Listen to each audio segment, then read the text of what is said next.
dash the young men to pieces, and they shall not pity the fruit of the womb. Their eye shall not spare children. And Babylon, the glory of the kingdoms, the beauty of the Chaldees' excellency, shall be as when God overthrew Sodom and Gomorrah.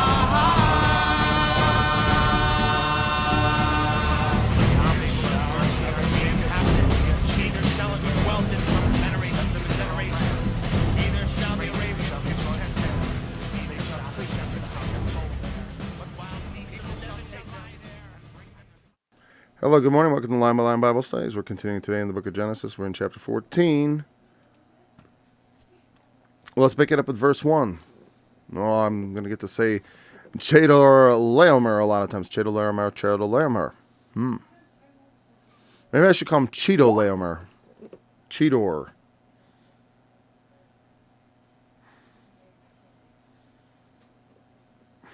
All right, I don't need messages right now. Okay. Chedor. All right.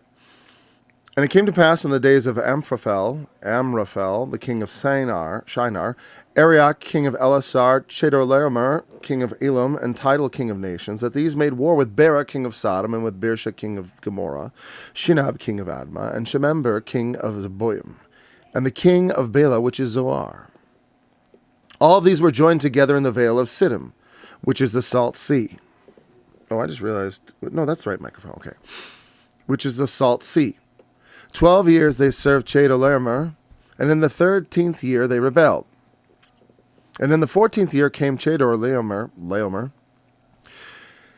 and the kings that were with him, and smote the Rephaims in Ashtaroth, Karnaim, and the Zuzims in Ham, and the Emims in Shava,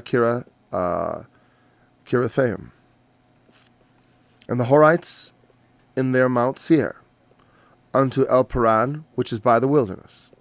And they returned and came to En-Mishpat, which is Kadesh, and smote all the country of the Amalekites, and also the Amorites that dwelt in Hazezontamar.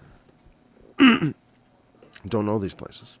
I mean, some of them we do know, or I do know. Mount Seir would later be the home of Esau, and they subdued the remnant of the Horites that were there. Or the children of the giants. A lot of them were subdued by the children of Ammon and the children of Moab and Edom. But finally, they were extinguished by Israel. Okay, and then they came to En-Mishpat, which is Kadesh. But this is Chedorlaomer, and he's coming from, what was his original? He was king of Elam. Again, that's out towards Persia. Yeah. Elam, bear the bow, or no, Media. Is it Media? The Medes and Persians. Yeah, the Medes and the Persians, and among them all, Elam is like a subgroup, one of the smaller kingdoms. At this time, though, Elam is in the lead. It's kind of like, it used to be the kingdom of Lithuania once ruled most of Central Europe in the north there. Most is probably not, but much larger than you think of Lithuania as this tiny country. Lithuania and Poland, actually, the two kingdoms were, they dominated Russia and the other, centuries ago. But now they're small. Elam also was once a little bigger part of the Persian Empire, I think, and maybe the leading part. Just as Israel, we have Judah, and then we have the different tribes that were sometimes in the lead, or depending where the leadership came from. And the Vale of Siddim was full of slime pits. Okay, no, I'm sorry. I was still reading, wasn't I? Okay, sorry. What I was looking for was Chedorlaomer's pronunciation. Let's just keep reading. Okay. 4 kings with 5. All right. Verse 10. And the Vale of Siddim was full of slime pits. And the kings of Sodom and Gomorrah fled, and fell there. And they that remained fled to the mountain. And they took all the goods of Sodom and Gomorrah, and all their victuals, and went their way. And they took Lot, Abram's brother's son, who dwelt in Sodom, and his goods, and departed. And And there came one that had escaped and told Abram the Hebrew, for he dwelt in the plain of Mamre the Amorite, brother of Eshcol, and brother of Aner. And these were confederate with Abram. And when Abram heard that his brother was taken captive, he armed his trained servants, born in his own house, 318, and pursued them unto Dan. And he divided himself against them, he and his servants by night, and smote them, and pursued them unto Hobah, which is on the left hand of Damascus. And he brought back all the goods, and also brought again his brother Lot and his goods, and the women also, and the people. And the king of Sodom went out to meet him after his return from the slaughter of Chedorlaomer, and of the kings that were with him at the valley of Shaveh, which is the king's dale. And Melchizedek, king of Salem, brought forth bread and wine, and he was the priest of the Most High God. And he blessed him, saying, Blessed be Abram of the Most High God, possessor of heaven and earth. And blessed be the Most High God. Excuse me. Blessed be the Most High God, which hath delivered thine enemies into thine hand. And he gave him tithes of all. And the king of Sodom said unto Abram, Give me the persons, and take the goods to thyself. And Abram said to the king of Sodom, I have lifted up my hand unto the Lord, the Most High God, the possessor of heaven and earth, that I will not take from a thread, even to a shoe latchet, and that I will not take anything that is thine, lest thou shouldest say, I have made Abram rich, save only that which the young men have eaten, and the portion of the men which went with me, Aner, Eshcol, and Mamre, and let them take their portion.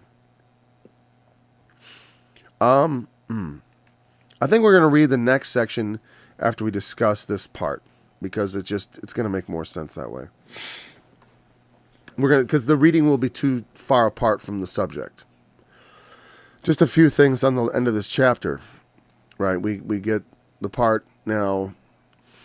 Abram has rescued all the people of Sodom, and along with his nephew, Lot, and all the other people. There's more people than that. All the people that were taken captive. Some had escaped. Obviously, that's how Abram found out. And so then we had the Melchizedek, and we talked extensively about Melchizedek, right? And we identified him as Christ, because there's really no way to identify him any other way. And it made me think, and I'm going to take a new angle on it, so we're not going to repeat ourselves. I want to talk about this priest of the Most High God, because it's not the priest of Yahweh. You notice, it's not by name. Now, Abram, the Lord appeared unto Abram. Yahweh appeared unto Abram. Now, obviously, this is being written down after the events. Either Abram relating, and then the story being passed down and being recorded at some point, either by his son or son's sons, or maybe he recorded portions of it himself. Who knows? But eventually it comes into the hands of Moses, to be part of the books that we know as the books of Moses.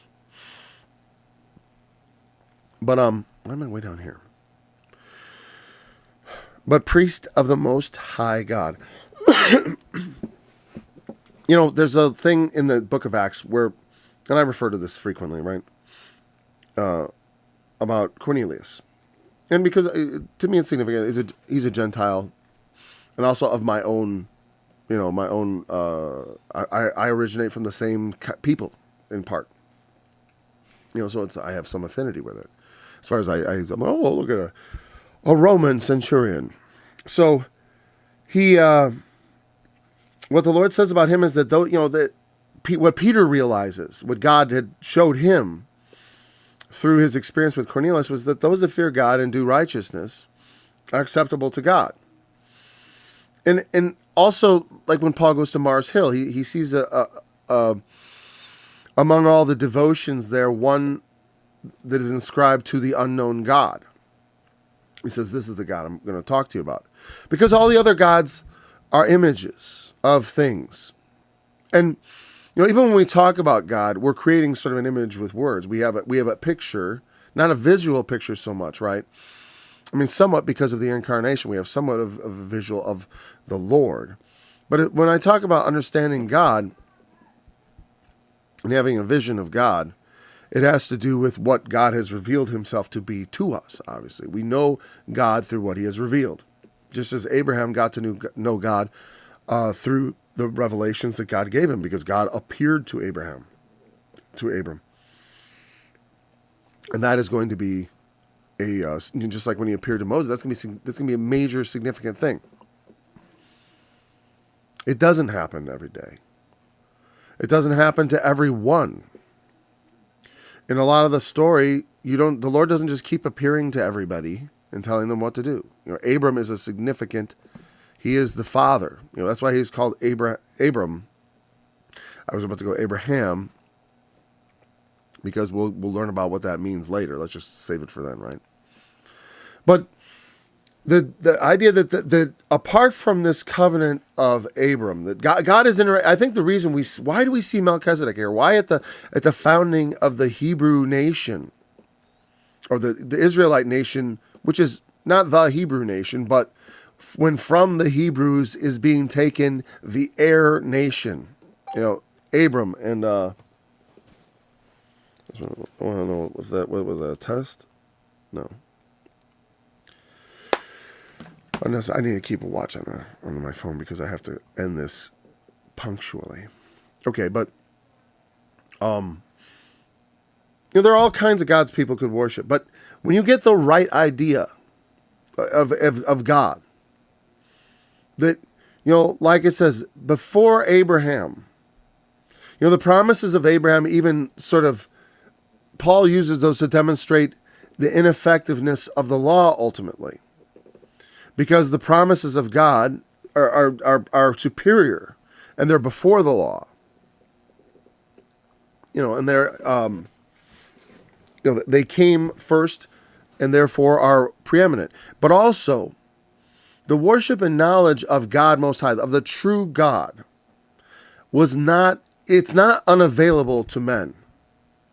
There are not no men who know this knowledge. Even if this is Christ, it's the representation of this knowledge on earth that is not, there is because people will say, like, well, the Hebrews weren't the only monotheists. It's like, yeah, there is some affinity with those who recognize the idea of the single creator God and looking for that one God that is the one true God. Like, the Muslims search for it. Now, we don't agree about it, but they are searching for it. It's the same one they're seeking after. And in so doing, can you be pleasing to God? Yes. And then God reveals Christ to you. That's what I think. And you see it all the time. When those who do seek truth in God with an honest and open heart, they find the Lord Jesus, because he reveals himself to them. And just like Abram here, now, it's interesting that he meets him at the slaughter of the kings. But I suppose it's at a high point when Abram, he's almost like a lesser noble or something. He's like a minor king in his own right. He has hundreds of men at his disposal. You can do a lot with 100 men. I remember someone saying, I was watching something, like those people who show up and do the black bloc, the Antifa, like serious people who are actually in it. It's maybe a couple hundred people. But they cause so much trouble. That's the thing. I said, you don't need to, you get 1% of the people in the streets, you have chaos. Because there's a lot of people. 1% is a big number.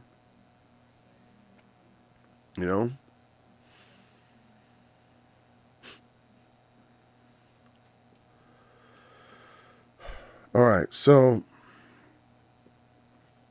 now the king of Sodom, he makes an offer, and we're going to refer this back to that in a minute. Give me the persons and take the goods to thyself. Well, I was saying, I think it appears at this high moment, sort of, in Abram, sort of, I do think it's kind of a test, but Abram just passes it, I suppose, he pays the tithes. He honors the king of Salem.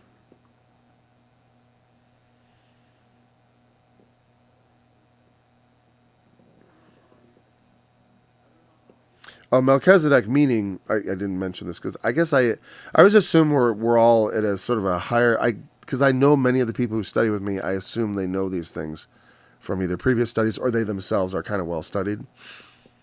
And that's not what it's supposed to be for all levels. So Melchizedek, Melchi, the prefix means king. Zedek, just, king of the just. Salem meaning peace. But, again, it doesn't mean he's king of peace per se. I mean, it doesn't necessarily mean they should have translated that peace. But that is the translation of the place which he is king of. And I do take that as symbolic. Yes, he is king of peace.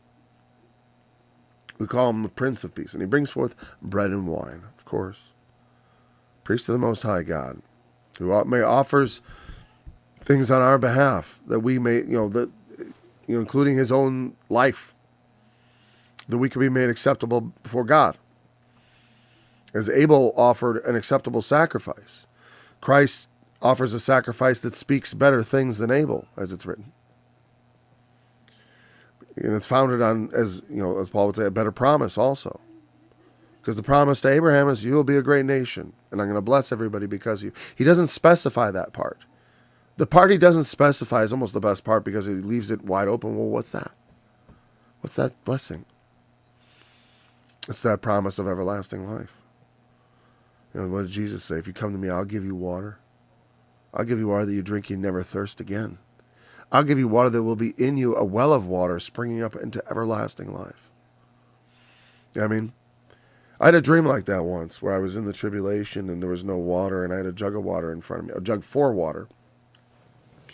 And it began to fill up from the bottom, And then I fell into a trance and all kinds of things were said and I can't remember anything except for that water part. My takeaway was just trust the Lord because he will provide all things. I believe, the funny thing, the cap was on. Because I was going to say, it could be just, the Lord could condense water from the air. He doesn't need to do that either. He could bring it through a wormhole into the place where it is. Because the laws are actually just rules. There's no laws of gravity. It's just rules, the way they operate. There's no laws being broken. Again, that's what some people think, like miracles break laws. They don't break laws.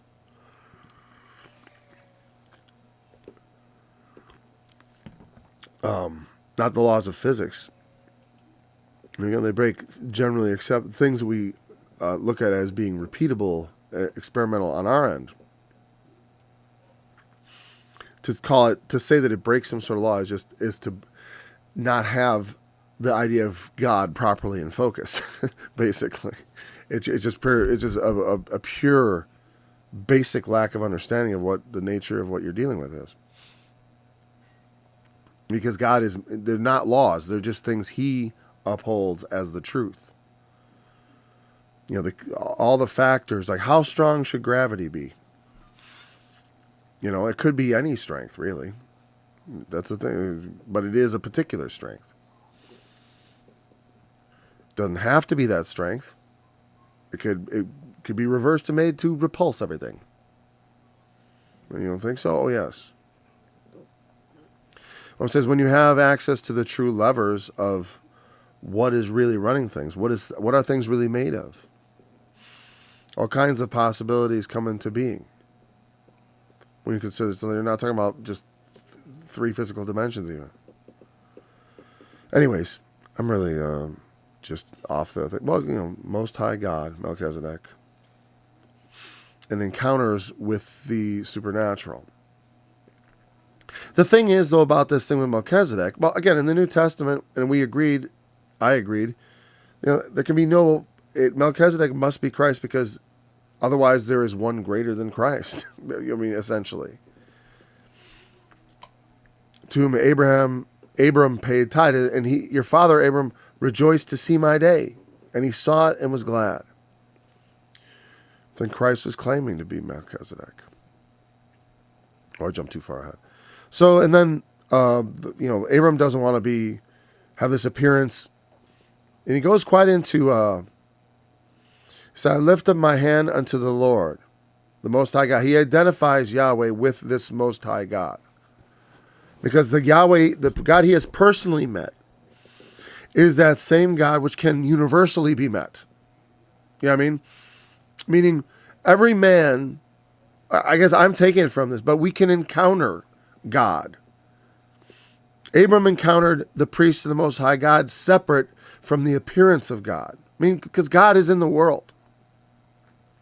He has his ambassadors. You know, Christ has made us his ambassadors. That's even what the idea of an apostle is in a truly official sense.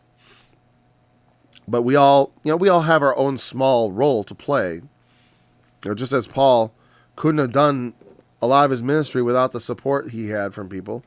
You know, we all are members one of another, whether we realize it or not. It doesn't have to be a direct relationship because it's a very big organism, the body of Christ.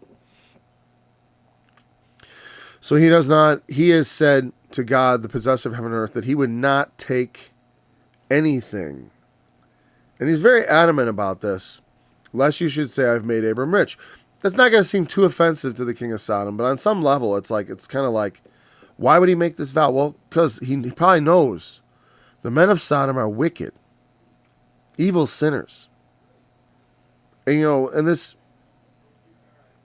they lost that battle. Abram has saved them for the sake of Lot, who the New Testament calls a just man. Just Lot. And he was just. He was not a wicked man, you know.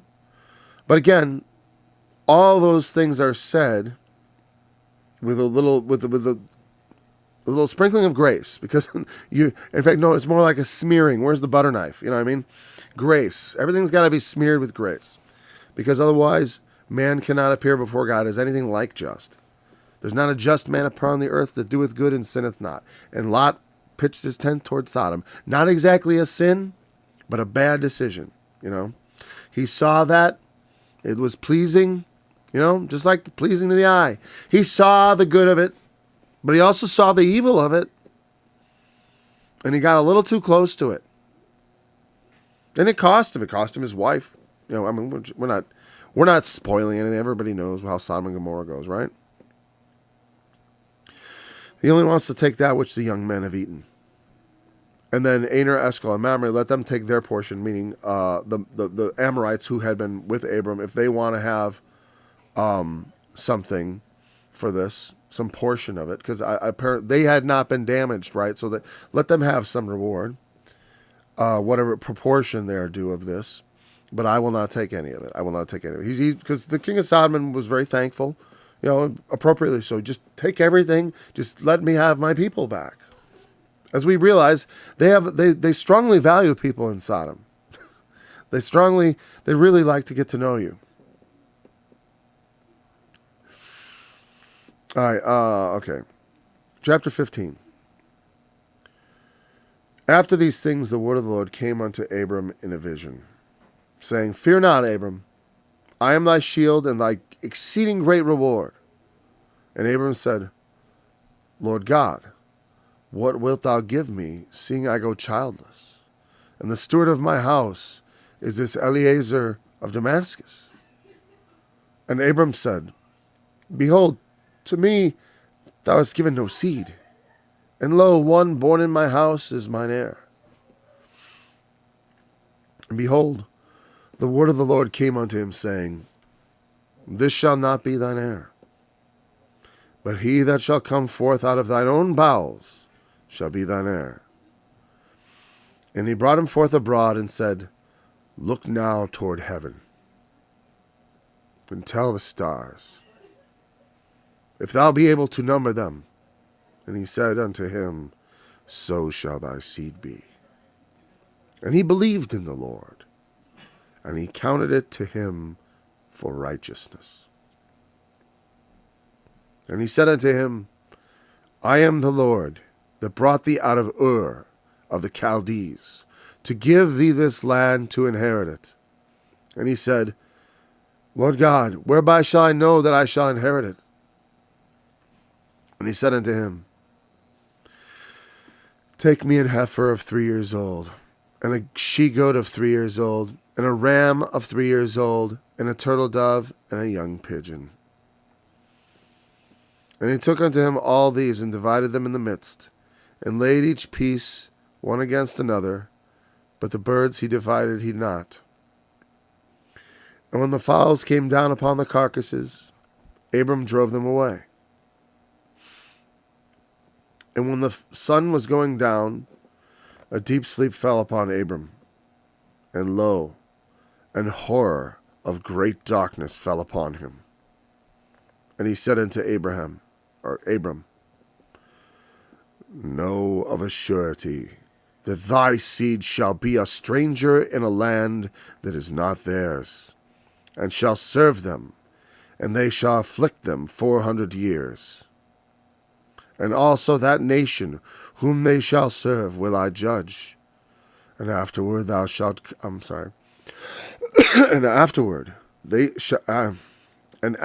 shall they come out with great substance. And thou shalt go to thy fathers in peace. Thou shalt be buried in a good old age. But in the 4th generation they shall come hither again, for the iniquity of the Amorites is not yet full.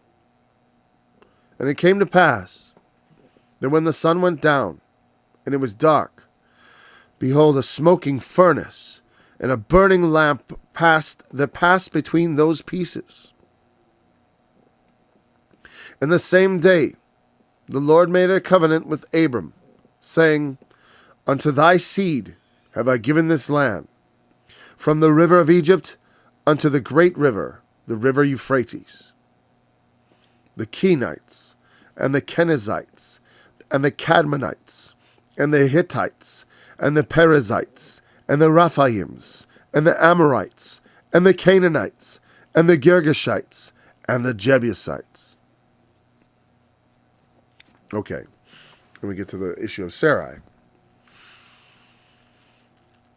And so this is the covenant, and it's a very peculiar thing. You know, he takes these animals, and they're obviously killed, right? Because he protects the carcasses from the, and he divides them. He doesn't divide the birds, though. A heifer, a goat, a ram, a turtle dove, and a young pigeon. There'd probably be a bird on each side. Now, why does God... What is this? Is this his thing? I would say, no, this is Abraham's thing. This is Abram's thing. How shall I know? This is something that means something to Abram. He can understand it. Why? Because it's his culture. It's his culture. I said, men offered sacrifice, to God because of their conscience and knowing they have nothing, having nothing else to offer. We offer of the things we've been given in possession, animals and stuff. And in some way, yes, we suffer loss. But really, what can we offer for our sins? It's impossible for the blood of goats to take away sins. But it's kind of like man's superstitious belief. The only blood that would ever cleanse sin is the blood of Jesus. And not that it's like, again, it's ultimately what cleanses sin is God's forgiveness. The fact that he accepts it. What God did is he set that up as this is the means. It's not that in particular you have to have literal blood put on you to wash away the actual guilt. Because that's all far too literal. You understand, the symbols represent things of the Spirit. We are cleansed by his blood because our faith in him, our faith in his sacrifice and in what he stood for, and faithfulness to it, is what God values and accepts as a basis for salvation. Faith. You will live forever. And also, it is the marker of salvation because, without faith, it's impossible to please God. And you can't really confess Jesus and have faith without God giving it to you. Flesh and blood doesn't reveal it to you, but my Father, which is in heaven, as Jesus said to Peter, when he recognized the Jesus was the Christ of the living God, the Son of the living God. Thou art the Christ, the Son of God. To confess that, to know it, or to believe you knew it. You can't do that without the eyes to see it, and that comes from God. And so God is speaking to him through this covenant and making this covenant in the language of covenants that is understandable to Abram with the animal sacrifices. And because God is the one who is pledging here. These are not sacrifices being made to God. These sacrifices are made as part of a ritual. It's kind of like he's binding himself. They would cut the animal in half and then pass through the pieces as a way of ritualizing the making of a contract and binding it in something like blood, in something like life and death. Life and death. This is a life and death matter. This is what I'm going to do. I'm going to cause you to inherit this land. So the word comes to the Lord, to Abram in a vision here. He has the word. He says, "Fear not, I am thy shield and thy exceeding great reward." This is the kind of thing God will tell you, by the way, because this is what God is. When you put your trust in him, he is a shield. Thou, O Lord, art a shield to me.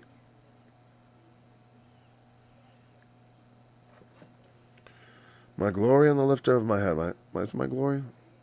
A shield for me. And the lifter of my head. I don't remember the word there. The Lord is a lot of things. I could say refuge, my refuge, and the lifter of my head. My sword and shield. My helmet. Because he is the helmet of salvation. Or he gives it to us, His steward is this Eliezer of Damascus, this servant. I assume that's this servant who is set to inherit. I don't know if he knows it, but that's what's going to happen. And then when I hear this, this a lot of times sounds like the kind of conversation you might have with the Lord, about just the things that trouble you in your life. Like, as far as I'm thinking, like uprightness, the things we seek for, the things that pertain to God, the good thing, the wisdom that we want to obtain. I want to have that. I want my feet shed with the preparation of the gospel of peace, so that they're nimble and ready to dance around dangers, and not slip.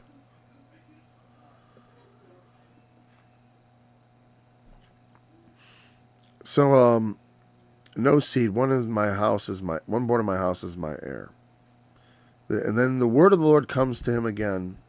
Didn't say again, but it comes to him saying, maybe right in the middle of this, as he's thinking this. How's this going to be? I hear these promises. You're saying I'm your shield and great reward, and you said you're going to make me remember back, the original promise was, I'm going to give this land to you and your seed, right? Come out of your country. Come into the land that I will show you. And he made him great in the land. Here he is. He's great. And he serves God. He's paid tithes to Christ himself, essentially. I'm going to take it. And I want to see the actual wording of the last one. Yeah. I will make of thee a great nation. In some ways he could see he was a great nation, right? Bless them that bless thee, make thy name great. That shall be a blessing. This Abram was, among all these kings, smote these other kings. These other kings are, basically following his lead. And in these shall all the families of the earth be blessed. That's getting pretty high, though. But that's when he had said, that's what he had said to him in the beginning. And so now he's later on, he's accomplished a lot of things, but he's still childless. And so he's meditating on this. And God, it's true. I am thy shield, thy exceeding great reward. And he's saying, but what will you give me? I'm childless. How can you really give me any enduring legacy? I don't have children. And there's no offer. This is not everlasting life God is offering him. He's offering him a legacy.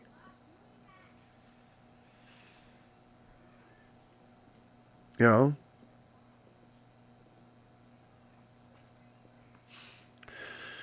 And when he's considering these things, it's like, no, it's not going to be Eliezer. It's one that comes forth of your own bowels. He will be your heir.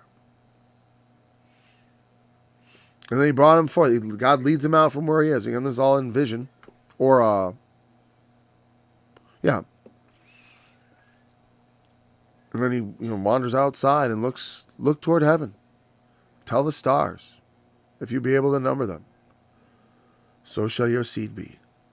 You know, a lot of people don't have access to what the stars look like when there's no pollution of light around, because light pollution is a thing. I mean, one of the reasons I went out to the country to live is because I don't like it. I want to see the stars. I think it's important. You got to look out there and wonder at it all. It's good to be able to go out alone someplace where there's nothing and look into the sky and look at what God has made, all that He has made, that we can even, all that we have made that we can, in the very small amount that we can see. You're looking at it all, but you can't even see it, or most of it. You're looking at about half, right? Half of everything. So he believed in the Lord. And the Lord counted, that's a very important verse quoted in the New Testament, right? The imputation is already, belief being accepted by God. Why? Because he promises him something that he hasn't received yet. And you gotta understand, from the beginning, what has God been doing? He's been trying to hide himself from men and let men do what men are going to do. For what we know his purpose now. But in the beginning, it's not obvious. Well, because he makes men, and man is like a son to him. Adam, the first man, Adam, he was walking with God in a sort of literal sense. He would encounter him literally, being the only man. But yet God left him alone, and he ate of the, when God was not apparently around, he got at the tree. Or his wife did, and he with her. She was the one that was listening to the serpent. Adam wasn't, but he ate of the tree anyway. So, he just straight up disobeyed, I guess. I don't know. Why? By one man's disobedience, right? Sin entered into the world. But it's because when God turns his back, we do things like we don't believe him. And we act like we don't believe in him or anything he says. Like Adam's like, as soon as God turns his back, he's like, well, Eve, you will not surely die. Oh, I won't die? Okay. Right at it. Right at it. It's funny when you think about it, Right at it. Right at the fruit. I mean, that's how it is in the story, right? Happens right away. I mean, whatever. That's the point. This is one of the first things that goes on. First thing man does is screw up, And this is also the basis on which we stand. We stand on the same basis as Abraham, because we believe God. It gets counted to us for righteousness. That's how it works. But with substance of what we believe, it is these promises. We still believe these promises. We should. That the seed of Abraham indeed has become like the stars of heaven, especially when you consider that I consider myself a child of Abraham, and as Jesus taught me, I should regard myself. Or was it Paul? But whatever. But the seed, I think it was Paul, wasn't it? Right. Who is counted for the seed? The children of promise. The children that believe the promises. Jacob wanted the promises. Esau sold them as if they did with no value. He obviously didn't believe in them. He wanted the blessing, but he didn't believe in it. You know what I mean? There is that. People will want to have the church. They want to, because they want to possess it. They want to control it. They want to corrupt it. But they don't believe in it. They want to get up there and be priests and preachers, these ungodly that we have these days serving, and that many of them are just absolutely reprehensible people who should not be, who have no business. Not only have they not, it's bad enough we have so many young, inexperienced men being chosen to be pastors of these places, which again, I'm not a big fan of church as it's operated. The true church is always operating, though. It's always operating, and everything's going just according to plan, really. I am the Lord that brought thee out of Ur of the Chaldees.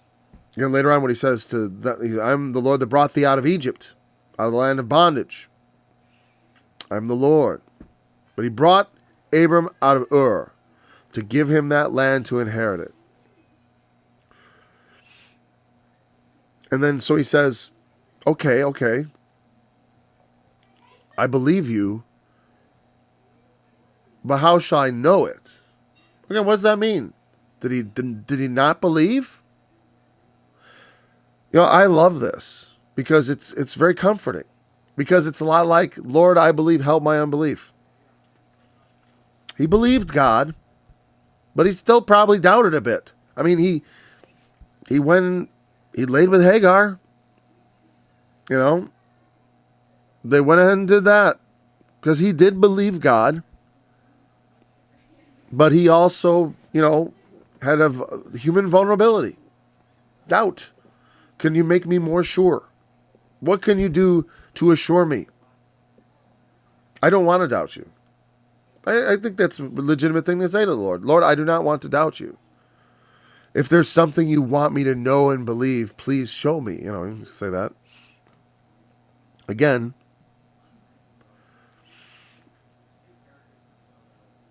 when it comes to hey, I want you to get up and go somewhere, everyone wants to hear that stuff. And it's like, I don't like what you're doing, or some form of chastisement, we maybe not want to hear it so much.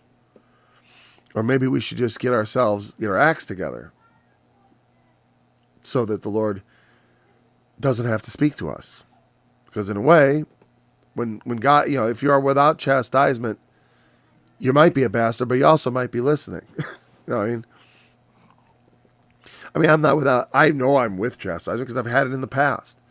But if I feel like, if in the future I don't have any chastisement, that doesn't mean I've become a bastard. What it means is I've become obedient. Because I'm going to look back at that past chastisement and understand it.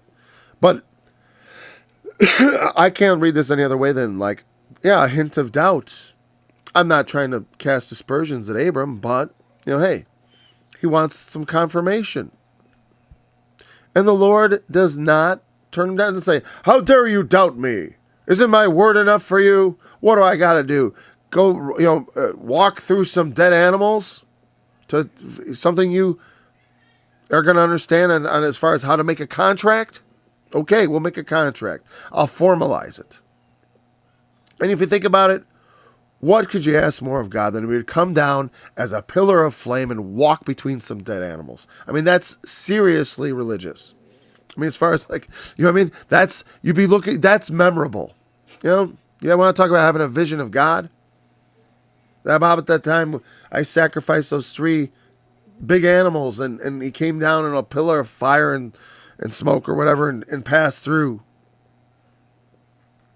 in a visible form like that.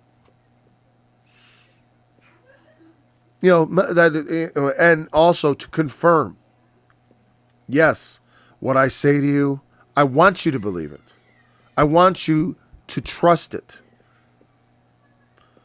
Not just because that's what pleases him, because he is an example to those who come after. Who by being the children of faith, in God's promises, we are the children of Abraham. We follow his footsteps. And yes, just like Abraham, or Abram at this time still, sometimes we like a little confirmation. And there's nothing wrong with wanting a little confirmation. I would not, the lack of confirmation sometimes Don't let it get to you. I don't, because I've gotten some confirmation. So, I promise you this. If you need confirmation, you will get it. You will get it. If the Lord thinks you need it, it will come. It will come. One way or the other, in one type or another. So, he tells him to take these things.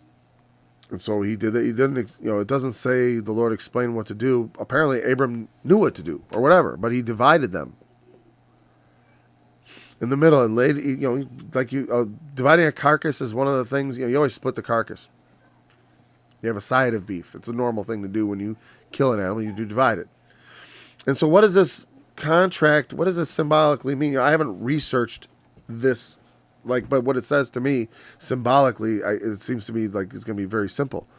It's like when you have an animal that's shared, like a shared interest, it's one animal. We can't really share one thing, right? We can't. So we have to divide it. So they divide the animal, and one half represents one side of the covenant, and the other.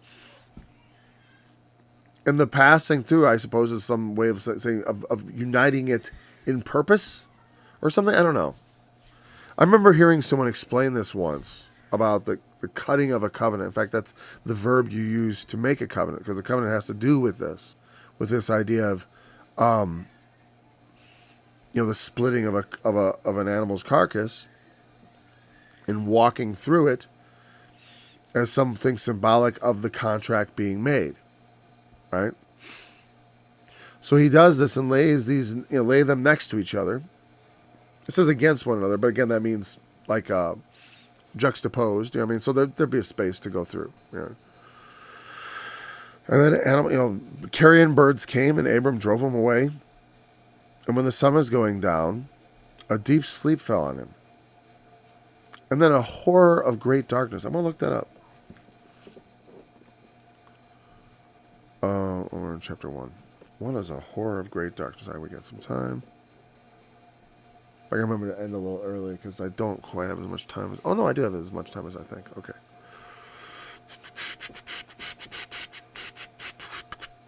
All right. Oh, sorry, I'm freezing there for a second. I forgot I was in chapter 15. Oh, boy. Here we go. Carcasses. Horror. When the sun was going into a deep sleep, one word, that means tardema, deep sleep. Oh. Horror means the horror dread of great darkness fell upon him. Okay.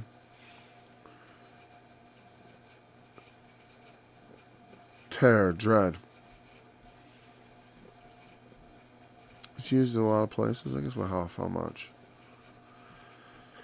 Terror and dread, fear and dread shall fall upon them. By the greatness of your arm they shall be still as a stone. Exodus 15. Fear and dread. Okay, Exodus 23. I will send my fear before you into the land. So, pretty well translated, right? It's sort of fear in this great darkness. And I would say that when you enter into the place close to God, you know what I mean? There is a certain amount of obscurity that is around God. God is light. He dwells in a light unto which no man can approach. But also that light is it blinds you. Like that idea of blinding light. You cannot, God is effectively, and he says this, he says it so. He says, I said I would dwell in the thick darkness. From our perspective, God dwells in darkness. We cannot see him. We cannot find him. We cannot see him. We cannot ferret him out. We cannot penetrate to the place where he is. If we could see him, he would be everywhere. You would see him. But he's effectively shrouded in darkness. That's why when he comes down on the mountain, he comes down in smoke and darkness and flame. because there is like so much we do not know. You know what I mean? And so often we think we know God. You know, we get close to God. We say, "Oh, we know God. We know nothing." And when you start getting close to God, you start getting into the real dark places. When you come into His counsels and He's going to make a covenant with you. He's going to walk through the meat for you. Come close, little man. Stand before God, and then make this covenant with me. You know, and Abram feels it. He feels the fear. He's standing near the live power line. He's standing on the edge of the abyss with God. You know, he's giving a vision of close. Here's what it's like. You're edging closer and closer to the power that you cannot imagine. The Most High. The Most High. And who is his priest? Who is priest to the Most High? Some man made after the image? Some man with a corrupt conscience? Some man who needs God to impute righteousness to him? Some man who needs to find grace in the sight of God? No, the priest of the Most High God. God he has to do it himself. As a different person, you know, essentially. It's not just a role. It's an entirely separate will. He's an entirely separate will. And there's some words I can't say, though. I can't say being, because no, they're one being. It's such a difficult thing. That's why people sometimes, they'll mock, because the Trinity is a difficult doctrine to wrap your mind around, because God doesn't have natural analogs. Let me turn off that noisy thing. All right. I always like to turn off the thing so you don't have to look at my pajama bottoms. Actually, today's a little later, so it's not pajama bottoms. Where's the...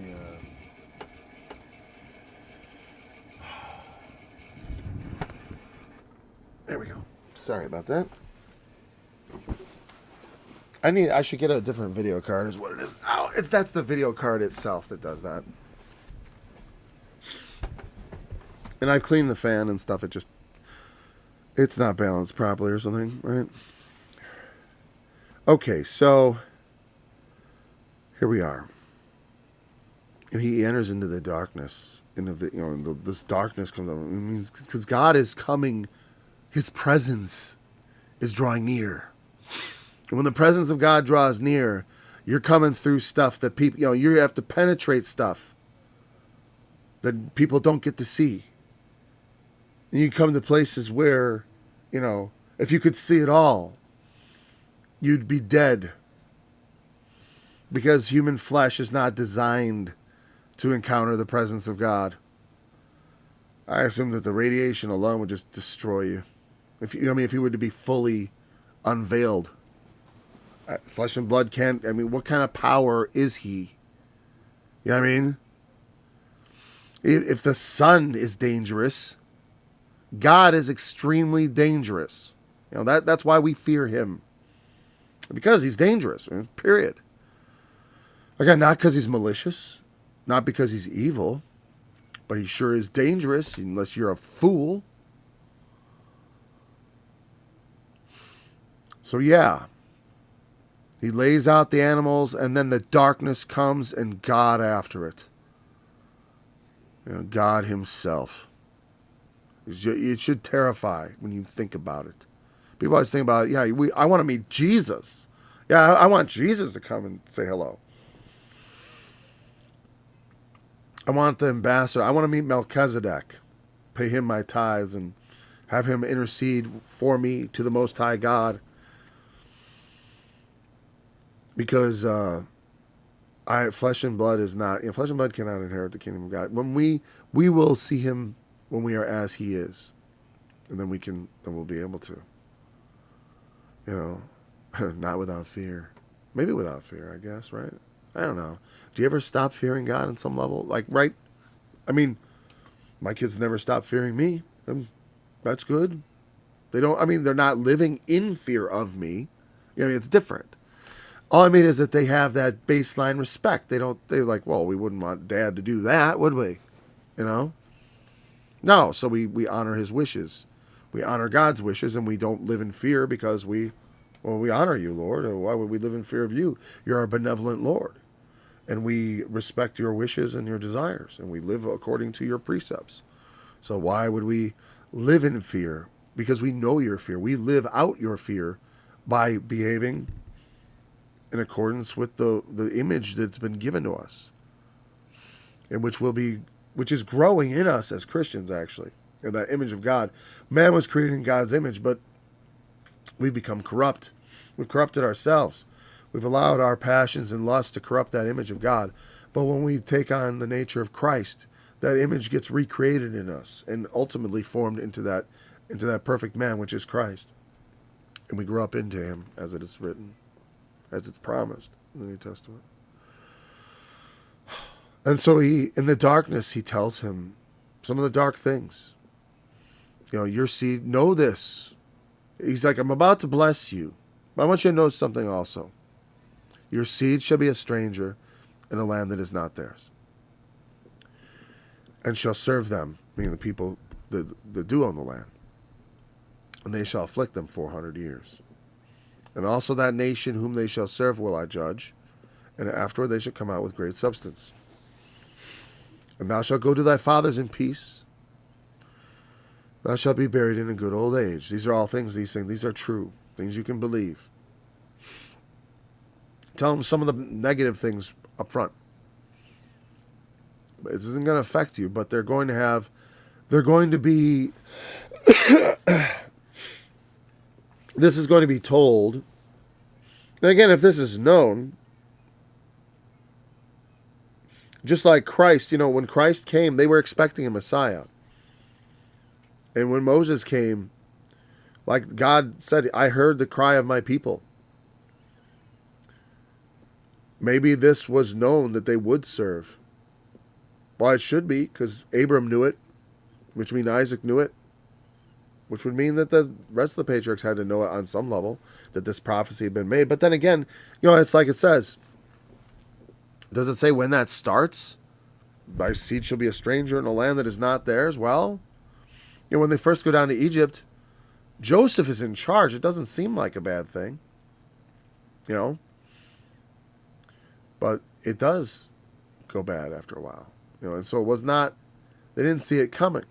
But then having entered it, there would be some knowledge. There has to be. We'll look for signs of that, right? That they anticipated it.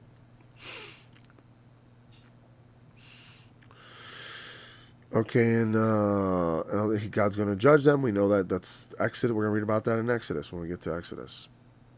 You'll go to your fathers in peace. You'll be buried in a good old age.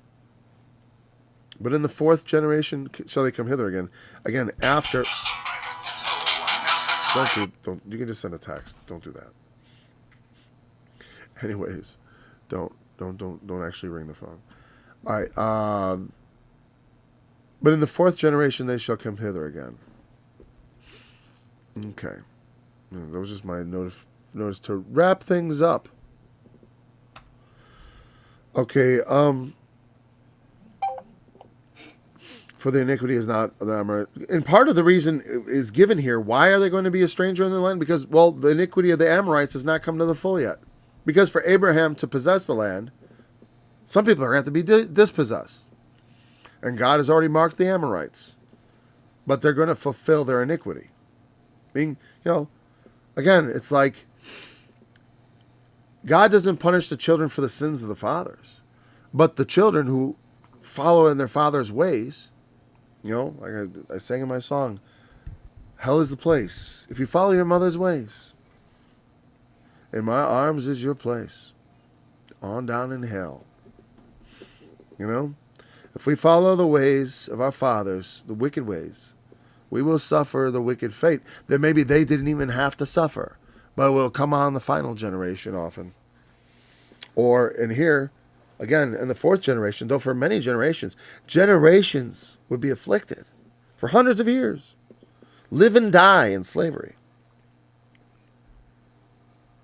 But in the fourth generation, they would be brought out. God takes the long view. You know what I mean? He takes this is considered, this is a blessing. I don't make you a great nation, but it's not going to be